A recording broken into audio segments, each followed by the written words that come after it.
الحمد لله رب العالمين الرحمن الرحيم مالك يوم الدين إياك نعبد وإياك نستعين اهدنا الصراط المستقيم صراط الذين أنعمت عليهم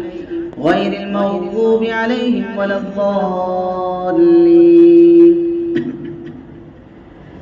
سأل سائل بعذاب واقع للكافرين ليس له دافع من الله ذي المعارج تعرج الملائكة والروح إليه في يوم كان مقداره 50,000 سنة فاصبر صبرا جميلا إنهم يرونه بعيدا ونراه قريبا يوم تكون السماء كالمهل وتكون الجبال كالعهن ولا يسأل حميم حميما يبصرونهم يود المجرمون لو يفتدي من عذاب يومئذ ببنيه وصاحبته وأخيه وفصيلته التي تؤويه ومن في الأرض جميعا ثم ينجيه كلا إنها لظى نزاعة للشوى تدعو من أدبر وتولى وجمع فأوعى إن الإنسان خلق هلوعا إذا مسه الشر جزوعا وإذا مسه الخير منوعا إلا المصلين الذين هم على صلاتهم دائمون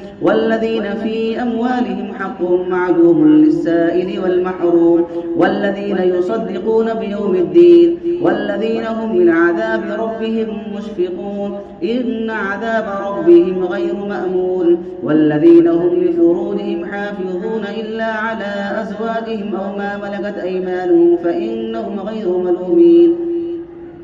فمن ابتغى وراء ذلك فأولئك هم العادون والذين هم لأماناتهم وعهدهم راعون والذين هم لشهاداتهم قائمون والذين هم على صلاتهم يحافظون أولئك في جنات مكرمون فما للذين كفروا قبلك مهطعين عن اليمين وعن الشمال عزين أيطمع كل امرئ منهم أن يدخل جنة نعيم كلا إنا خلقناهم مما يعلمون فلا أقسم برب المشارق والمغارب إنا لقادرون على أن نبدل خيرا منهم وما نحن بمسبوقين فذرهم يخوضوا ويلعبوا حتى يلاقوا يومهم الذي يوعدون يوم يخرجون من الأجداث سراعا كأنهم إلى نصب يوفضون خاشعة أبصارهم ترهقهم ذلة ذلك اليوم الذي كانوا يوعدون